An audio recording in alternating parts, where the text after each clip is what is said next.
Dans un monde plein de détresse, un monde incertain, un monde où on ne sait pas qu'est-ce qui se passe, il y a des promesses de Jésus.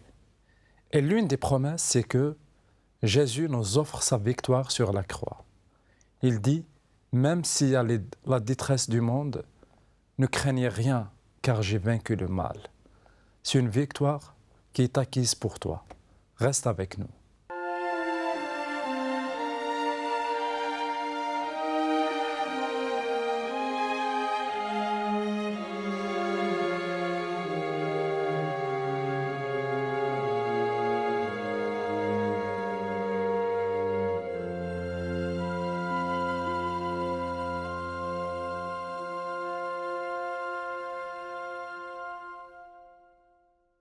Bonjour et bienvenue pour une nouvelle émission, pour une nouvelle promesse avec le pasteur Pierre Péchou. À chaque fois qu'on a une rencontre, on discute et on parle sur des promesses dans la Bible, sur des promesses que Jésus en fait a laissées pour chacun de nous. Et aujourd'hui aussi, nous allons voir une nouvelle promesse. Bonjour et bienvenue Pierre. Bonjour Anafi, bonjour à tous nos amis, à tous ceux qui nous écoutent peut-être pour la première fois. Que ce soit un temps béni par Dieu pour chacun. Amen. Alors, tu es venu aussi aujourd'hui avec une nouvelle promesse, une promesse pour chacun qui nous écoute aussi. Oui, et une promesse qui se trouve à nouveau dans l'évangile de Jean, au chapitre 16. Je dis à nouveau parce que nous aurons choisi beaucoup de promesses dans un long discours de Jésus que l'on trouve dans les chapitres 14, 15, 16 de Jean. À plusieurs occasions, j'ai pu préciser que c'était le discours final de Jésus avant d'être arrêté par ceux qui étaient contre lui, d'être ensuite jugé, condamné à mort, cloué sur la croix. Donc on est vraiment avant ce temps de la croix où Jésus mourra et ressuscitera. Alors Jésus avant, sachant qu'il sera livré entre les mains des Romains et des pharisiens, en fait il a laissé pas mal de promesses. Et oui, voilà, le temps est presque maintenant est venu à sa fin. Alors je vais leur donner plus de promesses pour qu'ils soient consolés. Oui, parce que ce long discours qui court sur 3 chapitres, pour le moins sur 3 chapitres, eh bien il se veut un peu le résumé, les bases fondamentales que les disciples entendent, qu'ils ne comprennent pas forcément, mais qu'ensuite ils pourront se remémorer, ils pourront s'en souvenir, et là, tout va s'éclaircir.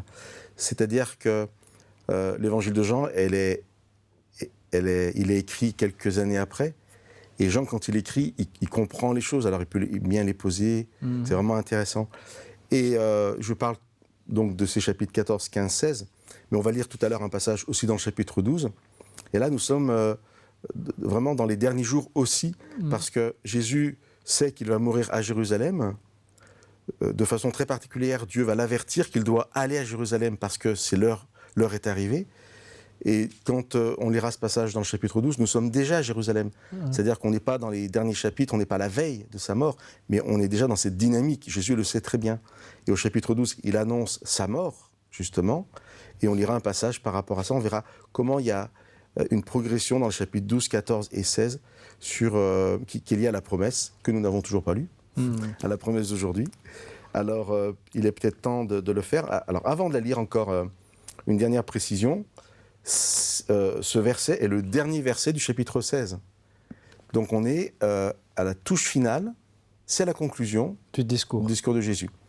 J'englobe. Après, elle va basculer sur la prière. Voilà, c'est pour ça. Alors, il faut englober ce chapitre 17, qui est la prière au Père. Mais qui est plein de promesses aussi. La prière est pleine de promesses. Tout à fait. Bon, alors, c'est maintenant qu'il faut proposer vraiment aux personnes qui en ont l'occasion de lire ces chapitres, qui sont extraordinaires. Donc, c'est en tout cas la dernière parole, la fin du chapitre 16, adressée aux disciples, directement. Donc, je le lis sans plus attendre. Jean 16, verset 33. « Je vous ai parlé ainsi pour que vous ayez la paix en moi. Dans le monde, vous connaissez la détresse, mais courage, moi, j'ai vaincu le monde. » Amen. Voilà, alors, très belle promesse finale, donc elle a beaucoup de poids. Nous allons la développer parce qu'il y a aussi, elle est très belle, mais il y a des choses qui peut-être nous paraissent un peu bizarres. Ne serait-ce que le fait que Jésus parle de victoire, mais en même temps, il appelle au courage à cause de la détresse. Oui, en fait, il sait bien quels sont les défis, quels sont les dangers, les obstacles que ses disciples vont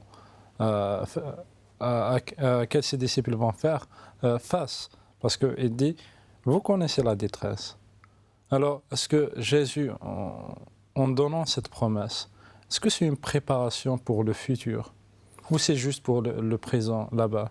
Voilà, parce que il y a des moments où il passe dans la détresse, ses disciples. Est-ce que c'est juste une promesse pour ses disciples au moment où il parlait, ou beaucoup plus, Jésus regarde un peu loin pour préparer ses disciples? Alors, les deux. Ça, c'est à ne jamais oublier. Il y a toujours un contexte historique très précis, j'ai envie de dire presque très banal, c'est-à-dire Jésus parle, et il parle pour ses disciples, et il, entre guillemets, il règle un problème au moment. C'est-à-dire, lui va mourir, les disciples seront paniqués, ils auront peur, ils vont devoir se cacher, enfin ils vont se cacher. Et quand Jésus au présent dit « vous connaissez la détresse », ça va être la détresse de son absence. Mais en même temps, c'est ce qui fait la puissance de la parole de Dieu, et tu as vraiment raison de poser la question, c'est que 2000 ans plus tard, je lis ce passage, je suis dans un temps de ma vie difficile. Elle est toujours valable. Et c'est valable pour moi, ça me parle. Et ça, c'est vraiment la puissance de la parole avec l'Esprit de Dieu. C'est-à-dire que ça me parle vraiment. Mais ça ne règle pas le problème que moi j'ai soulevé, c'est que si Jésus dit « j'ai vaincu le monde », pourquoi y a-t-il encore de la détresse? Pourquoi a-t-on encore besoin de courage? Ça la question se pose. Alors, c'est pas parce que la question se pose que pour les personnes qui nous écoutent, on aura une réponse satisfaisante, ou que même personnellement on aura une réponse satisfaisante. Pour comprendre en fait un peu cette opposition entre le fait d'entendre Jésus nous assurer qu'il a eu la victoire, et Jésus qui nous dit « je sais que vous serez encore dans la détresse, donc vous avez besoin de courage ». C'est paradoxal. Oui, donc pour le comprendre, il faut vraiment rentrer dans cette dynamique de la foi, de cette vision aussi qui nous permet de sortir peut-être du petit problème qu'on a à un moment précis et comprendre en fait, et ça c'est très très important, que la promesse de Dieu c'est « vous marcherez avec moi, je serai présent tous les jours avec vous ». Ça ne vous enlèvera pas toutes les épreuves, toutes les détresses, mais ayez l'assurance que je serai présent au cœur de vos détresses, je vous accompagnerai et je serai le secours et le soutien dont vous avez besoin. Et pour moi, c'est évident parce que Dieu est vraiment vivant, Dieu existe vraiment et on est vraiment dans ce monde dans lequel on vit. Si tous ceux qui croient en Dieu, tous les chrétiens, n'étaient plus jamais malades, n'avaient plus jamais mal, enfin ça n'existerait pas, c'est pas possible, ça sera un conte de fées. Sinon, c'est vraiment comme ça, peut-être toute l'humanité elle sera chrétienne, juste pour ne pas tomber malade, juste pour ne pas passer par la détresse. Mais est-ce que, déjà, c'est la chose, en fait, qui laisse beaucoup de personnes ne croient pas en Jésus, c'est le fait qu'il y a la détresse, même pour ceux qui le suivent.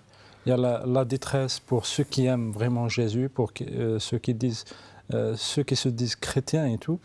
Mais comment voir cet aspect de victoire de Jésus dans la vie du chrétien? Peut-être c'est ce que tu vas développer beaucoup plus dans la deuxième partie. Déjà, je voudrais répondre à ce que tu dis. Déjà, là, c'est important. Hein. C'est très intéressant d'ailleurs, parce que certains ne voudront pas croire parce qu'ils voient des chrétiens dans la détresse. Mais la vraie question, c'est pourquoi ces chrétiens dans la détresse continuent à croire. Ils sont toujours sur le chemin. Alors, ça serait trop facile de dire, ouais, parce qu'ils n'ont rien à perdre, parce que c'est leur tradition, tout ça. Non. Allez les voir, allez parler avec eux. Et vous allez voir des gens dans la paix, même parfois dans la joie, malgré la souffrance, malgré la détresse, parce qu'eux ont compris, en fait, que dans ce monde, nous sommes dans un monde de souffrance. Ils connaissent aussi le plan du salut, ils savent que Jésus va revenir. Et pour eux, la détresse est tout à fait supportable parce qu'ils l'inscrivent dans une vision beaucoup plus large.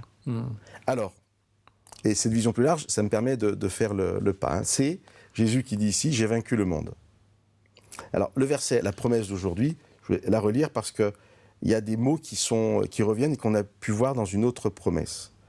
Je vous ai parlé ainsi pour que vous ayez la paix en moi. Dans le monde, vous connaissez la détresse, mais courage, moi j'ai vaincu le monde. Et je voudrais qu'on puisse se focaliser sur la victoire de ce monde.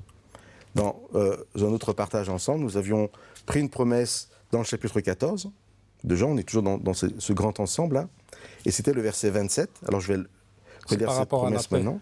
Je vous laisse la paix, je vous donne ma paix, moi je ne vous donne pas comme le monde donne.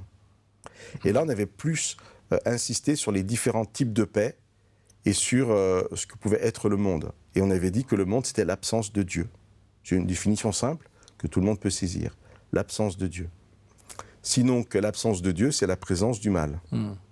Et donc, dans ce sens-là, le monde, tel que Jean le définit, dans ce contexte-là, peut être synonyme des ténèbres.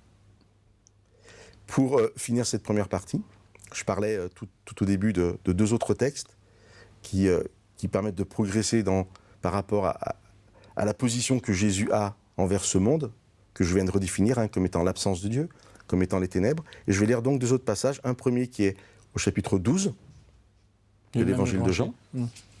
Donc c'est ce que je disais, on n'est pas encore dans ce discours final, mais on est dans les derniers jours, et Jésus est déjà à Jérusalem, et donc c'est le verset 31. Alors je le lis maintenant, Jean 12, 31. C'est Jésus qui parle. C'est maintenant le jugement de ce monde, et c'est maintenant que le prince de ce monde sera chassé dehors. Donc vous voyez, Jésus est déjà inscrit dans l'œuvre finale du salut et de la victoire totale. Donc c'est le jugement de ce monde, c'est-à-dire parce que Jésus va prouver à l'univers entier qu'il n'a jamais péché, qu'il a toujours fait le bien, et donc que le Dieu qu'il envoie, son Père, est vraiment le Dieu d'amour, malgré les accusations de Satan. Satan est appelé ici le prince de ce monde. Et l'expression « c'est maintenant que le prince de ce monde sera chassé dehors », c'est-à-dire que Satan, le diable, le prince de ce monde, est poussé vers sa future destruction parce que Jésus vient de démontrer que toutes les accusations de Satan étaient fausses. Elles sont fausses. Ça, c'est le texte de Jean 12. Et puis, il y a notre promesse dans Jean 14. Et puis après, dans Jean 16, il y a un troisième texte que je vais lire maintenant. C'est le verset 11 qui dit...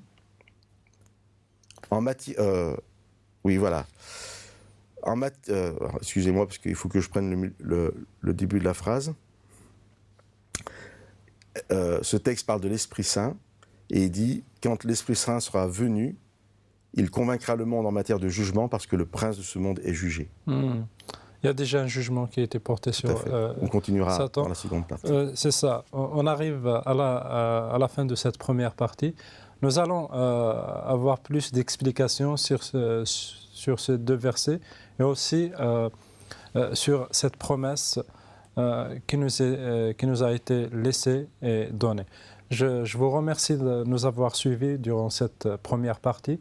Restez avec nous pour la deuxième partie où nous allons beaucoup plus développer cette notion de victoire de Jésus qui est offerte pour nous tous. Restez avec nous.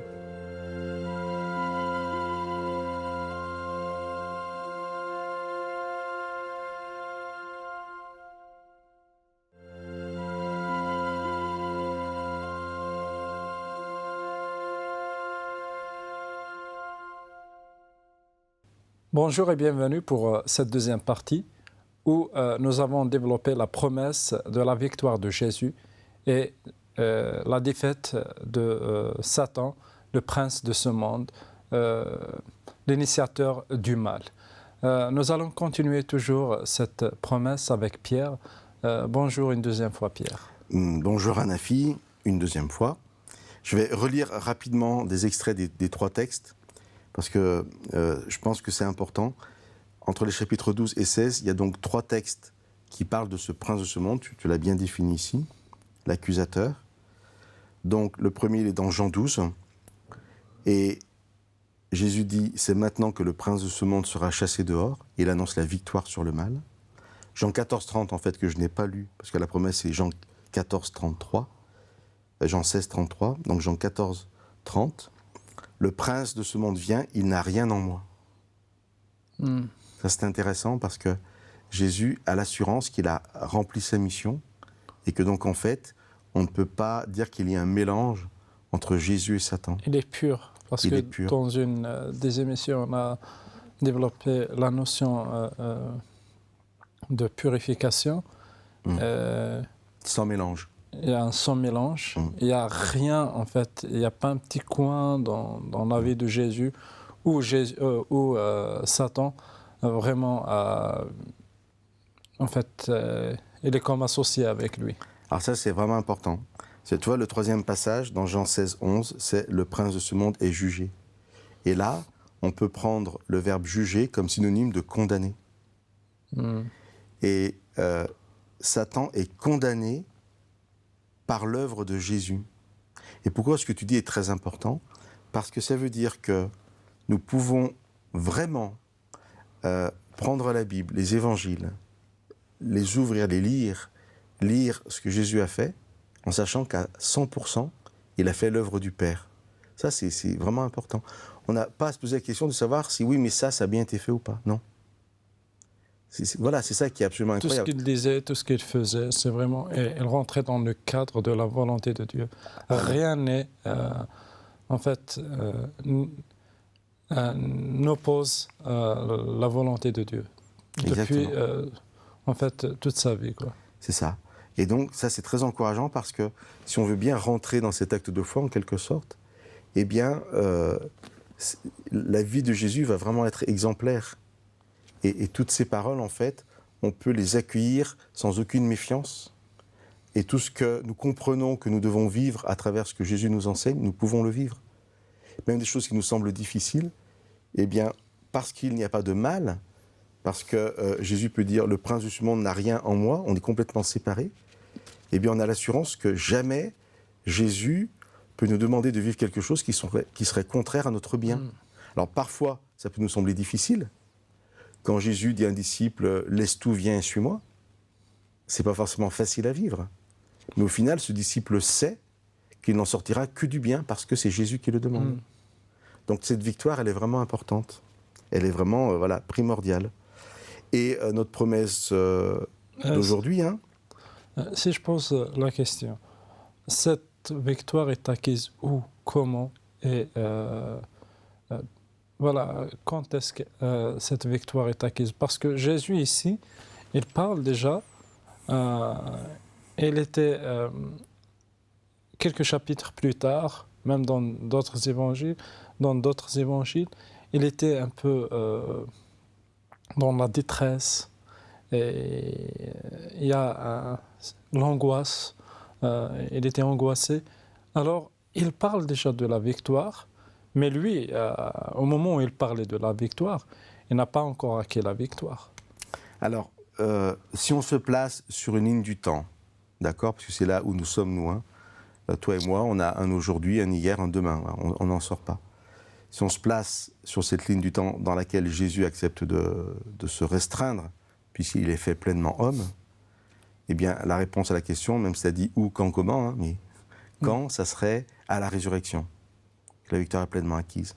Ou la croix. Alors, à la croix, quand il est sur la croix, il cloué, crucifié, il peut encore pécher. Il a encore tenté. Des gens le regardent, lui disent, si tu es celui que tu prétends être, eh bien, descends. Et il y a encore une tentation. Mais au moment, à l'instant même où il meurt, où il expire, il a vécu, il est mort sans péché. Mais en même temps, quand par 3 fois avant la croix, à ses disciples, en différentes occasions, Jésus annonce sa mort et sa résurrection, et très tôt, il le fait très tôt, ça veut dire qu'en fait, il est déjà conscient de tout ce qui va se dérouler. Et cette assurance de la victoire de Jésus n'empêche pas l'angoisse et la détresse de vivre ce combat dernier qui est absolument dramatique, à tel point que Jésus sur la croix pourra crier vers le Père et lui dire « Mon Dieu, pourquoi m'as-tu abandonné ?» Et il sent la présence du Père partie parce que lui prend toutes les misères du monde sur lui. Il devient, la Bible dit, il faudrait prendre le temps d'expliquer, mais elle dit il a été fait péché pour nous. Voilà, pour pouvoir nous sauver, il passe par cet état de récupérer toutes nos infirmités, toutes nos maladies. Donc c'est un combat qu'il ne veut pas vivre en fait, mais qu'il va vivre quand même, c'est ça qui est extraordinaire. Il dira dans un passage célèbre, juste avant la croix aussi, il est dans un jardin avec ses disciples, il dira « Père, si c'est possible, que cette coupe, la coupe de douleur, d'angoisse, s'éloigne de moi, non pas ma volonté, mais la tienne. » Et donc il se soumet à la volonté de Dieu. Donc il ne faudrait pas croire que cette détresse dont tu parlais, ou cette angoisse, soit en fait un mal chez Jésus ou quoi que ce soit. Non, pas du tout. C'était une lutte qu'il vivait. D'ailleurs, au passage, notre promesse aujourd'hui, c'est vous connaissez la détresse, mais courage, j'ai vaincu le monde. Nous connaissons la détresse, mais jamais de la même puissance que celle de Jésus. De la même mesure. Ouais, c'est ça, c'est que ce qui est extraordinaire, en fait, chez Jésus, c'est le fait que tout ce qu'il nous demande de faire, il l'a vécu. Voilà, la détresse, ne craignez pas la détresse. Mais il n'est pas ça, il ne sur nous demande pas de le faire. Non, de passer, en fait. Ouais. Voilà. Oui, par exemple, moi, je pensais, quand il nous demande de faire des choses, aimer son prochain, aimer son ennemi, lui, il avait en fait, il a aimé ses ennemis à son temps et jusqu'à présent. Mais c'est qu'il dit, vous allez passer par la détresse, mais ayez courage, moi, j'ai vaincu le monde. Le truc, c'est que Jésus, en fait, a passé à travers la détresse et c'est sa victoire en fait, c'est sa victoire finale qui lui a permis de passer sans vraiment avoir peur de ça. Et là, lui, il se place en fait, toute sa détresse, il la dépasse parce qu'il sait qu'il va vaincre le monde. C'est la même chose pour nous. Il nous dit, ok, vous allez passer par la détresse, mais c'est le même espoir que j'avais, qui était ma victoire, elle est offerte pour vous. Voilà, alors donc la différence, elle est là quand même. C'est-à-dire qu'en fait, nous, on n'a pas à vaincre. C'est ça. On aura la même détresse, mais la victoire est déjà acquise. Oui. Imaginons une montagne. Nous sommes au pied d'une immense montagne. Jamais personne n'a réussi à la grimper. Jésus vient, et en fait, lui, il grimpe la montagne. Simplement, au fur et à mesure qu'il monte la montagne, il planque des pics, il met des cordes, pour créer un chemin en fait. Et une fois qu'il est arrivé en haut, qu'est-ce qu'il fait? Il redescend en bas et il dit vous allez devoir la monter, mais un, je l'ai déjà fait donc c'est possible. Deux, j'ai assuré le chemin donc c'est plus du tout le même. C'est le même chemin mais beaucoup plus facile. Et trois, je vais monter avec vous. Ouais. Et donc du coup il est devant et ça, alors il y a des difficultés à grimper, mais on sait que c'est possible. On le fait pas seul et le chemin est assuré. Oui, voilà, j'aime bien cette image. Tout est fait. Voilà. Alors. Ce qui est maintenant vraiment très intéressant, c'est de lire des livres dans le Nouveau Testament qui sont écrits des dizaines d'années après l'épisode de la croix, et où c'est clair en fait, maintenant tout a été mis en place, on a vraiment bien compris ce que Jésus a vécu. Et je vais vous lire un passage magnifique qui se trouve dans l'Épître aux Hébreux au chapitre 2, où l'auteur, qui vient après, qui lui personnellement n'a donc sûrement pas connu Jésus, mais qui a lu les récits et qui sait ce qui s'est passé, qui a une vision globale, c'est ça qui est intéressant. Voilà ce qu'il peut écrire. Je vais lire dans Hébreux chapitre 2, les versets 14 et 15. Il parle de Jésus. Et il dit ainsi donc, puisque les enfants, nous, toi et moi, ont en commun le sang et la chair, c'est ce qui nous forme, lui aussi, Jésus, pareillement, a partagé la même condition. La nature humaine. Pour réduire à rien, par sa mort, celui qui détenait le pouvoir de la mort, c'est-à-dire le diable, et délivrer tous ceux qui, par crainte de la mort, étaient retenus dans l'esclavage toute leur vie. Amen. Donc j'ai vaincu le monde, j'ai détruit le diable, j'ai détruit la mort. Vous qui étiez dans cette peur de la mort, vous avez été délivrés de l'esclavage, de cette peur, et maintenant vous pouvez vivre une vie nouvelle. Alors, il y a quelque chose de plus par rapport à ce qu'on avait discuté. Ce qu'on a discuté depuis le début de cette émission, c'est que non seulement le diable est vaincu et aussi détruit, même la mort, en fait, voilà, la chose qui fait en fait peur à toute l'humanité. La mort est détruite par Satan. C'est tellement important, Anafi, merci de le préciser, qu'on fera une promesse là-dessus, une émission entière juste là-dessus. Ok, alors... Et je vais, moi, terminer en offrant un verset, en quelque sorte, à ceux qui nous écoutent. C'est que Jésus, il a vaincu, et je reviens sur ce que tu disais. C'est-à-dire, nous, il a vécu les mêmes choses que nous, et nous, on peut aussi rentrer dans cette même espérance que lui nous offre. Et le verset, c'est dans la première lettre de Jean. Jean a écrit donc un évangile, mais aussi 3 lettres qu'on a dans la Bible. Et dans la première lettre, au chapitre 5, au verset 4, il est écrit « Tout ce qui est né de Dieu est vainqueur du monde, et la victoire qui a vaincu le monde, c'est notre foi. En fait, la victoire qui a vaincu le monde, c'est Jésus-Christ. Et si nous croyons par la foi en cette victoire, nous sommes aussi victorieux du monde. En fait, on n'a rien à rajouter pour cette victoire. Elle existe. On a juste de mettre notre foi dans cette victoire que Jésus a acquis. Et là, c'est le moment de rappeler que la foi, la Bible nous dit qu'elle nous est donnée par Dieu. Donc voilà, pour chacun d'entre nous, on a à accepter cette possibilité de croire, l'utiliser, croire, et vivre vraiment cette vie nouvelle par la foi, avec l'assurance que nous sommes dans la victoire et dans la vie éternelle. Un grand merci, Pierre, pour ces précisions, pour ces explications et pour ces éclaircissements aussi. On vient à la fin de cette émission. Il faut juste savoir et garder dans vos pensées que la victoire est acquise par Jésus. Et là, l'élément le plus fort pour utiliser et pour acquérir cette victoire, c'est la foi en Jésus. Restez avec nous et à très très bientôt.